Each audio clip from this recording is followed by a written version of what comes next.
When Terrence Romeo is breaking ankles and hearts on the hardwood, this is what's on his feet. This is the peak TR7. My name is James and you're watching Heat Check Manila, where we peep the heat on your feet.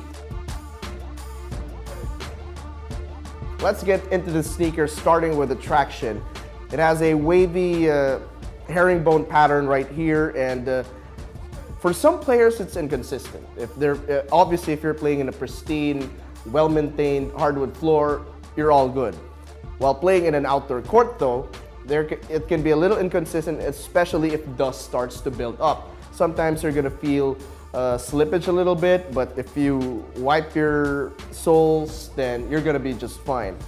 There's also the EVA midsole, of course, a very basic midsole here for any basketball or a performance sneaker, but it just offers enough court feel, because Terrence likes to shift directions and use his speed. Offers just enough court feel, but just enough cushioning, like maybe a Kyrie or maybe an Under Armour Curry sneaker.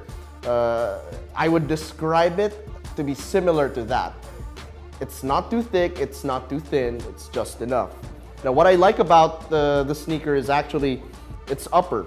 It's actually a combination of knit and woven patterns with a lot of perforations. Now I was playing under the sun earlier, it was really hot, so any type of breathability for my feet was a welcome addition.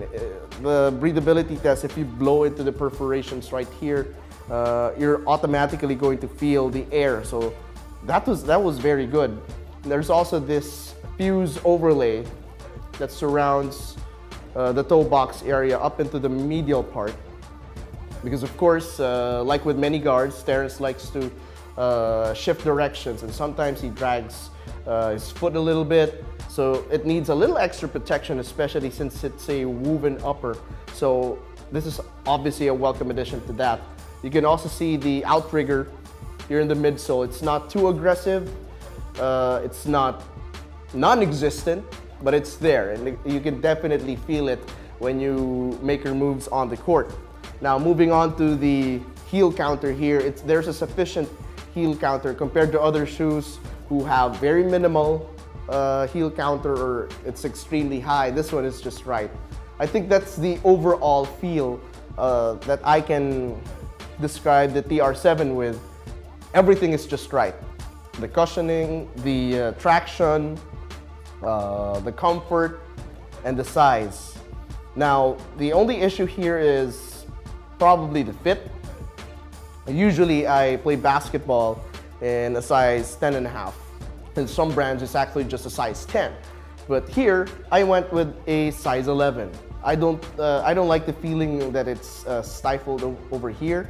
It's not a narrow fit, but you'll find out what I'm saying if you actually try on the shoe. Now, when you take a look at the sneaker, it's actually fairly sized, so if you're a wide footer, maybe go half a size up. If you're not, then maybe stick true to size and you'll be good to go. The only issue here really is that this material over here, the fuse over at the upper, felt a little stiff. So the first time I played basketball in the TR7 and I was making my move and I was testing the flexibility of the shoe, yes, you can feel that it's flexible, but this part, it actually feels a little stiff. So if you're wearing thin socks, then maybe you have to prepare some Band-Aid because it might hurt the side of your foot. But otherwise, if you break it in really well, if you play in it a whole lot, then you should be good to go. Now you can actually buy this pair in peak stores and other sports outlets nationwide, and it's not a bad shoe. I know it's not that expensive. I remember going to Singapore in one of the places where a lot of Filipinos hang out, and I actually saw maybe 3, 4, 5 guys wearing this exact same colorway of the TR7. Obviously they're PBA fans, obviously they're Terrence Romeo fans. I didn't get a chance to talk to them, but I'm guessing that it's a fairly priced shoe for everyday wear, for basketball, and they were rocking it casually. So why not? And why not support your own? How many Filipino basketball players can actually say that they have a signature sneaker? Back in the day, there was Danny Siegel, yes. But we have Terrence Romeo being part of the international peak line, and I think that's something to be proud of. When Manny Pacquiao was with Nike International, that was a big thing. And now we have a basketball player who has his own signature sneaker. And if you're just a serious hooper that's looking for a sneaker that'll perform well, the TR7 is just right. My name is James, and if you want more information on the TR7 from Peak, just keep it locked in to our channel. I'll catch you guys on the rebound.